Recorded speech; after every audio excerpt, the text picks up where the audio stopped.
Welcome inside another edition of Gravity Storm Live. TJ Shalott, voice of the Austin Bruins, here with Bruins forward and currently on the IR, Sutter Muzzatti. We'll get to him in just a second, but we are down here at Gravity Storm Live, 329 Main Street North here in Austin, Minnesota. They're open tonight until 10 o'clock. Come on down. The Bruins have another home game. We'll be here every Saturday before a Bruins home game, so come on down, hang out with us. I've got myself my Bruins Brown as usual. This is on sale at Riverside Arena as well as right here at Gravity Storm. So come on down, have a Bruins Brown with us, and then head on over to the game if you got tickets. There are still some available. I want to let you know that. I know last night, if you tuned in on the broadcast, I mentioned that the game tonight was sold out. We had some cancellations. We had some shuffling around, so there are some available. Just head to austinbruins.com, go to the tickets tab, and get your tickets for tonight as the Bruins take on the Minnesota Wilderness. One thing I wanted to talk about, Gravity Storm constantly involved in the community here in Austin. Not only are they great sponsors of the Austin Bruins, but coming up on March 9th, they're going to be having a blood drive that they're hosting with the American Red Cross right here at Gravity Storm. As a matter of fact, I just signed up. I got my time all ready to go. I am set up on March 9th at 1:45. You can get the app on Android or you can get it on the iOS at the App Store. Just look for the American Red Cross, the blood drive. Sign up for an account there. Get in. There is a special sponsor code, GRAVITY. Sponsor code GRAVITY, so just type that in. That'll take you to the right one. It's actually a really cool app. It'll take you all over the place. I try to donate blood as much as I can. It was just something that my dad always did, so it was something that I felt was necessary for me to do as well. I grew up watching that. But enough about all that stuff going on. We'll talk about that more as we go through. Sutter, thanks for coming out here and hanging out. I know that it's got to be tough for you not being able to play and hanging out with the boys in a normal capacity, but I appreciate your time coming out and chatting with us. Yeah, thank you for having me. We already did an interview together, so we talked a lot about your hockey playing and, your U.S. national team call-up and your goal and all that stuff. So I want to talk to you more about just fun stuff and personal stuff. So you grew up in Detroit, or excuse me, in Michigan. Where'd you grow up? Okemos? Okay. Okemos, Michigan. Okemos. Yep. All right. So where is that in Michigan? Give me the mitt. You could do the thing.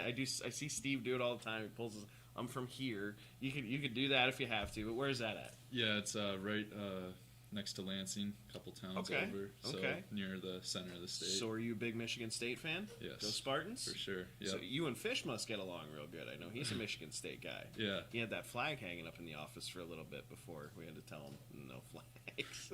No flags hanging up in the office, but that's awesome. Michigan State's a cool town. So you don't like Michigan, which is fine. I'm a Penn State guy, so I'm not happy about your Michigan State choice, but that's fine.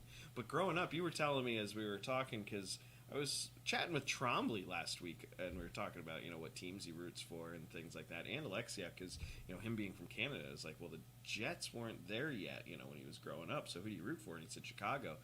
But you would think it would be Red Wings, but no, you're San Jose Sharks. Tell me how that started.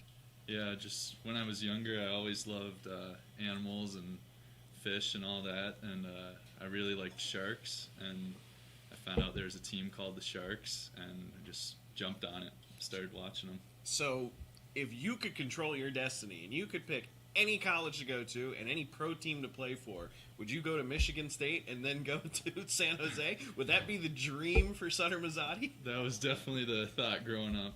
Yeah, for sure. Are you still into animals? Is that something that interests you? Like, as you think about, what you're going to major in when you go to RPI and stuff like that, are you thinking maybe something along those lines? I've always thought about doing business, but definitely last year I took a biology class and kind of got me back into animals and how they work, so maybe.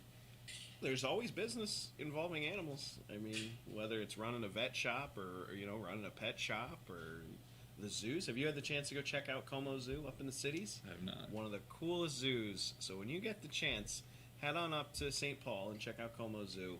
Really cool spot. I like animals a lot too. I'm a big animal guy. I just think it's incredible when you see how a human looks and how closely related we are to, apes and chimpanzees and things. But then you look at like some of these fish and it's like, how are we living in the same planet like that? This thing's got like a lantern coming out of his head, it's so weird. I'm a big fan of fish, but so you're thinking business. you're still in high school because you're going to be 18 soon, right? Yep. Okay, so you're still in high school. Are you just taking general college prep classes and getting ready to go? I'm still doing school through my high school back home. Okay. So still just the high school core classes, really. Did that just happen to work out for you that this is the year of COVID so you can take your remote classes? Otherwise, you would maybe be enrolled in one of the schools here or something like that? Yeah, I had thought about enrolling in that Pacelli school had Okay. COVID not happened, but yeah, I'm able to do my classes through back at home and graduate through that high school, which is nice. What's the difference if you're here? Everybody else is going to be at home, right? So the teacher what's the difference, right? Yeah, just log on to Zoom and get the classes in. Is it easier now that the practice time has changed and you don't have to take your classes in half of your equipment because you got to jump right out on the ice as soon as class is over? Yeah, I was scrambling a bit there, get that half dressed on, and then sprint back into the locker room, get the skates on, and hop out there. Are you still doing the class in the video room with the nice backdrop? Because you had it made. You had that whole picture backdrop right behind you. I mean, everybody else has got their messy rooms and their cats and everything else going on, and you just looking like a professional with a picture backdrop. Are you still doing them in there, or can you do them at home now? I'm able to do them at home now, yeah. We leave a little bit later. Gotcha. So you're billeting with the Coopers, Mike Cooper and Amy Cooper. You're billeting with Ben Oakland still, right? Yep. So how do you two guys get along? Is it pretty? Are you guys pretty tight, or do you just kind of go your own ways? Yeah, we're pretty tight. We're always going out to eat and hanging out with the guys, watching hockey games and stuff like that. So it's been good. Do you watch a lot? I mean, one benefit of COVID, not that there's been many, is the fact that there is a hockey game on literally every single night. I mean, there's just hockey. Have you been watching a lot of hockey? Yeah, for sure. We always get together with a bunch of the guys and we'll watch like 3 or 4 games a night. Do you watch it as a fan or do you watch it as a player? A little bit of both. Like if the Sharks are on, I'll definitely be cheering for them. But yeah, I just look to pick up stuff from guys or see how they play in their own zones and try and use that for when we play. Do you see any similarities? Like, oh man, that was something that we were working on in practice this past week, and here it is. I mean, they're employing it on the regular. Is that something that you see a lot? Yeah, definitely. We've been working on the D zone a lot with the man-to-man stuff, and just see the guys doing it there, and that's the way to do it. As an injured guy and sitting up in the stands, how much are you still involved in the team practices throughout the week since you can't be on the ice? I mean, do you still kind of understand what everybody's working on and what the goal is for the upcoming games, even though you're not playing? Yeah, I'll be watching, see what coach is looking for, so that when I come back, I know what the details are he's looking for. And, yeah, just trying to skate on my own right now because I can't skate with anyone else to keep my conditioning up. So do you get special ice time for that? Yeah, yesterday and on Thursday I was able to skate. Gotcha. Have you been traveling with us? I haven't even really been noticing if you're coming with us or not. The past 2 days I hadn't. I was Gotcha. skating probably while you guys were on the bus. Which is good, man. Yeah, because you got to keep up that endurance. I mean, you have a hand-arm injury, so you can't really do too much lifting and things like that to stay in shape. So you gotta stay, get on the ice and be able to really just keep up your conditioning, right? Yep. Now, have you had a couple of injuries like this over the course of your career? So, like, when it comes time for you, when you're fully healed up and you have to jump right back in, is that something that you're going to already have done before at least once in your career? I'd hurt my other hand. I'd fractured part of it, but I was able to keep playing with that because it was my top hand. But okay. This one with the bottom hand, I'll be out for a little bit until I can grip the stick right. Yeah, that's a little, when it's that bottom hand that kind of controls everything. I mean, it's a little bit tougher. So I'm always curious because when a guy's out and say you're out 6 weeks, whatever it might be or something like that, there's going to be a little bit of I don't want to call it a learning curve because really how much good things have changed in 6 weeks, but you still have to get readjusted. So you know what I mean, and just even if it takes 5 minutes during a game to get used to the pace of play again and to get used to practicing with the team again and stuff like that, it's interesting. I always kind of wondered, and it was something I asked Kyle about when he was here, Kyle Alexiak, and he said that he did have a similar injury. He had a hip injury as opposed to a knee injury, and it took him a day or so, he was saying, just to kind of get back into the swing of things. And I was curious if the same thing would happen with your arm. That was such a freak accident. I mean, you bumped into him no harder than you accidentally bump into someone at the grocery store, and it's just, and all of a sudden, we all feared. I think I even might have said that I think that's that's broken. I was talking with Ron, our color analyst, after the game. Just the way that your arm came down, his first thought was maybe just shoulder, like because you really weren't moving it as you're coming off the ice, and it was just kind of hanging down flat. So we thought maybe the shoulder was just dislocated. So we kept an eye on you and just kind of hoping that maybe they just pop it back in and you'd be out there. But when you didn't come back out, I was like, I bet you that's broken. And fortunately, it's not a severe snap for you, right? So you're looking at a return here in the near future. Yeah, in the next couple weeks, I could get recasted in about 4 weeks, so I can hold a stick right. And then, I kind of lucked out that didn't break all the way through. Will you be cleared to practice before that recasting and stuff like that, just so you can kind of get used to it before they recast it and things like that? Yeah, Cleared for contact. I'll be able to come out for practice in about 2 weeks, and then Red shirt. Yeah, red shirt for sure. Just a forecheck kind of dummy pressure out there, and then in 4 weeks I'll be able to get back to normal skating, hopefully.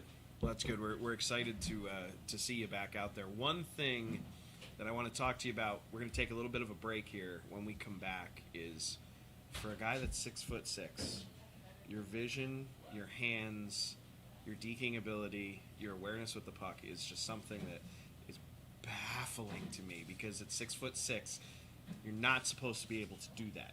You are not supposed to be able to deke around guys and just and play with them and put the puck between their legs and move her. We've seen you do it 4 or 5 times this year. I want to talk to you about a little bit about that and how you train for that and things, but I don't want to give too much away now. We're going to have more coming up on the other side. We're going to take a real quick break here, about 10 minutes or so. We're hanging out. Gravity Storm. We've got some folks in here who are just walking in. Sutter, Muzzatti, TJ Shalott with the Austin Bruins. Come on down. Join us for a Bruins Brown, 329 Main Street North, right here in Austin. We got more coming up on the other side with Sutter, Muzzatti. We're going to talk to him a little bit more. Stay tuned.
Welcome back inside Gravity Storm Live here at Gravity Storm Brewery. I think I said it now probably for the last 2 weeks. 329 Main Street North. That's wrong. 309 address right there on the screen. Main Street North, Gravity Storm Brewery. Come on down, hang out with us. We're going to be here for the next 20 minutes or so. Got some folks hanging out here enjoying some popcorn, root beer for those who are underage, but of course, can't go wrong. Bruins Brown right here. You can get this on sale not only here at Gravity Storm, but you can get it down the road at Riverside Arena. By the way, tickets still available for tonight's game, Bruins and Wilderness, 7:05 puck drop. Just head to austinbruins.com, go to the tickets tab, and slide down to single game tickets. It'll take you to austinbruins.com/single-game-tickets. It's easier. austinbruins.com. Get your tickets. There are still some available. If you were listening to the broadcast last night and you heard me say we were sold out, I was not wrong. It's just that we had some things happen. We had some tickets be relinquished. We had some tickets come available. So hop on there. I just checked during the break here. We do still have some available. So austinbruins.com, tickets tab, single game tickets. TJ Shalott, voice of the Austin Bruins, here with Sutter Muzzatti. And Sutter, we talked right before the end, before we went to our little break there, we were talking about you are 6'6". You are lanky. You are all arms. You are all legs. There is no torso at all in you whatsoever. It's just all arms and all legs. But yet you are so controlled with the puck. Your vision is so good. You can dangle around guys that you shouldn't, by physics, be able to do. Is that something that's genetic? Is it just something you're good at? Or is it something you've worked on over the years to get good at? Yeah, I've definitely worked on it. My dad back home runs goalie clinics, so I'd always go out there and I'd get lots of puck touches, shooting, and puck handling, stuff like that. But I also didn't hit my growth spurt till I was a little older, so wasn't just big and clumsy. I was able to get some hands together, get my feet together, and just kind of stuck with it. Do you think that's like one of your number one attributes? Because you can't teach size, right? Like that's just one thing you either have or you don't have. I don't have it. 5'10", that's it. That's all I got. You've obviously got the size. So do you think outside of size, or maybe even above size, do you think your stick handling capabilities and your vision on the ice is one of your best assets? I've definitely always thought I see the ice well, and it helps when you can make plays. But yeah, I've always thought I see the ice well and protect the puck well using my body. When you talked to RPI and you ultimately committed there, did they mention any parts of your game that they were really excited about bringing you on board and where you'll kind of fit into their roster in the next couple of years when you get there? Yeah, they definitely like how I protect the puck and see the ice, but I think I'm a well-rounded player, so that was a big part. I asked you this a long time ago, so we'll have to dig this back in, but why RPI? You know, you're a guy from Michigan, and you're choosing to go to school in New York, which is obviously on the other side of the country. Why RPI? What made you want to go there, go to that area specifically? Did you have a friend? Did you know someone? What's the story there? Yeah, they're a good academic school, which is important to me, and then they're a good program as well. I really like the coaches there. They're very personable, and they had a good plan set for me, which I really liked. And then my uncle played there in about the 70s or 80s for a couple seasons, and then I also had a cousin who went to school there, so I was able to learn about the school aspect of life there too. The school, the town, the whole college life, you got that insider info. Yeah. It's obviously a little different now than it was in the 70s and 80s, and you haven't had the chance to get out there and see it, right? Right, yeah, I've just done the virtual visits. Is that weird? Yes, it is pretty weird, just kind of scrolling through pictures like you're walking on campus, but even though you're not, you're just It's sitting like when you're at home. on Google Street View and you just kind of click the arrows and you go down the street and those little waves. Is that pretty much what it is? That's incredible. Going in the buildings like that. Yeah, That's incredible. Do you think, once COVID is something of the past and things get back to normal, do you think that's one of the first places that you're going to go, when you have some downtime, just take a trip and go see it in person? Yeah, for sure, as soon as I can. And they took the year off this year because of COVID, but hopefully catch a game next year. For see sure. what it's like. Couple Bruins will be there by the time you get there. Brett Miller, former goalie who is here. Dylan Davies, a former defenseman. Many of the fans listening will recognize those names over the last couple of years as RPI has really been hot on some Bruins players. When did that conversation begin? Because I remember you committing early in the season. I mean, we had to go on the ice and take that picture, and you were just wearing your jersey, and you didn't even have Bruins practice or Bruins breezers or any of the Bruins gear, from the waist down. When did that process start in the conversation with RPI? Yeah, it started about a year and a half ago or so, and it was after a tournament up in Canada. They called me after that and liked how I played, and then just kept the communication going, and then got it done in October this year. So they reached out to you, and they said, hey, we're kind of interested in you, and you're like, oh, RPI, I got family that used to go there, or alums of RPI. That's okay, and then just things kind of kept going and progressing.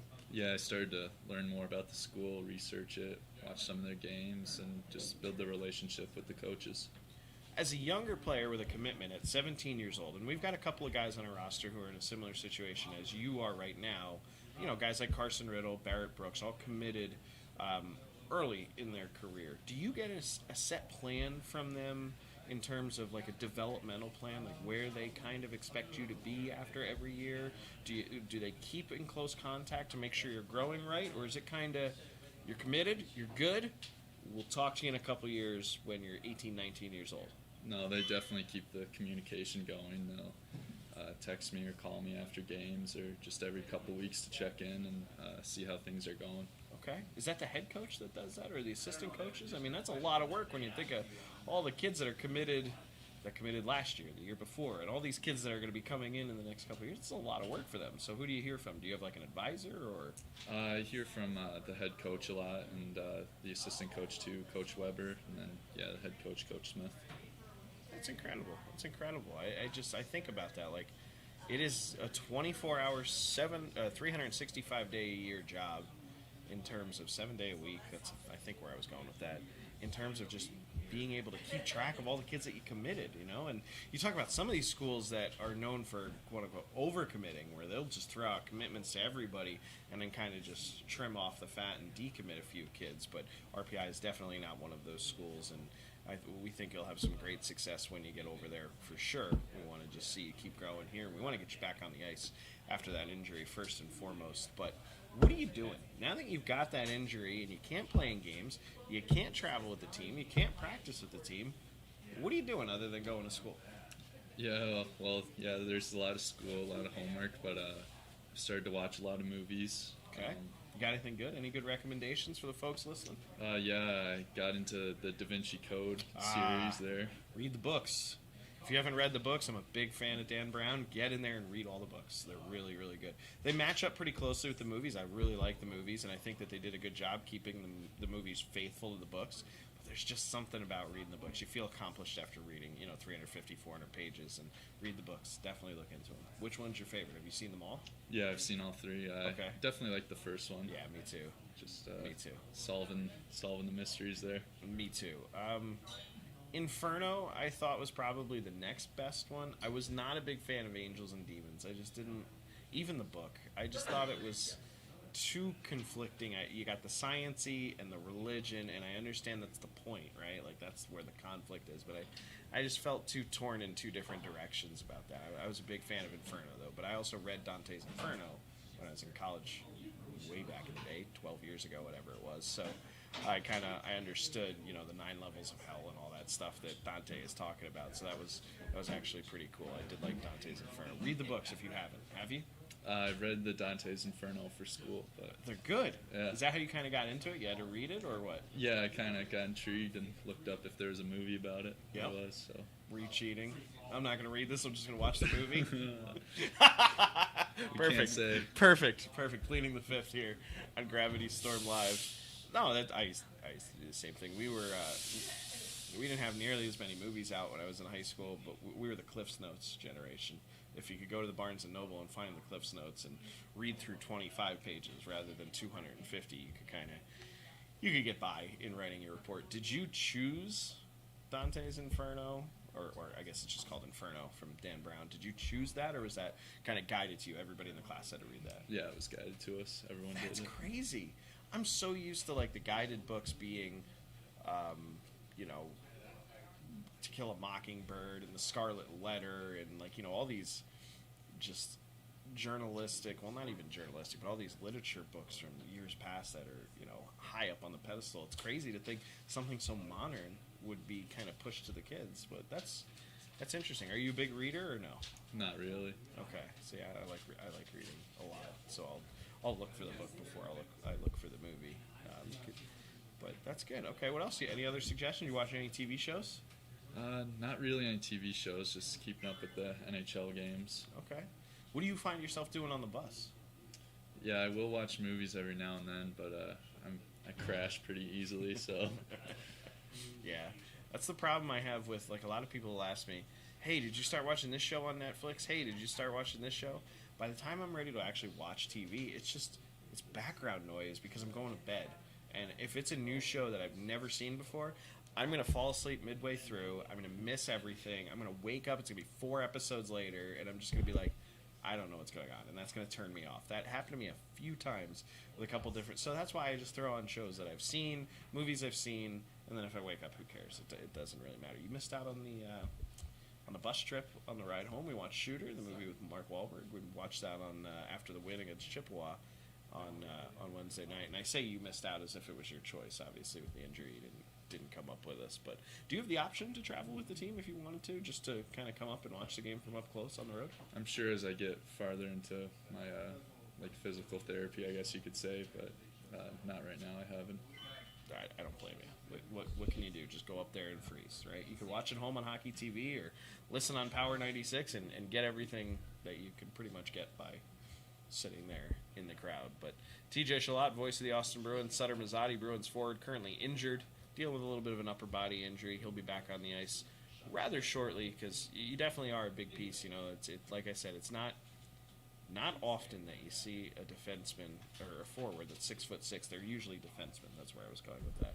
They are usually defensemen, so it's good to see that the Bruins have a little bit of size. I mean, I look at it like this. It's like basketball. You need somebody under the net. You need somebody in front of the net. You know what I mean? You need that big size to screen the goaltender. You need that big size to get in those greasy, dirty areas. So it's good to see as you grow in your career a little bit and you find your niche, because you're also the type where you don't just have to rely on getting into those greasy areas and scoring those, hard-working goals. You also have the hands and the shot, and we've seen it already this year, to just beat the goalie as you need to. But my favorite goal from you, though, was it in Aberdeen? Did you score in Aberdeen? I did not. I had an No, assist. I'm sorry. I didn't mean to touch your arm. It was actually Cullen Rush's goal, but it was your play.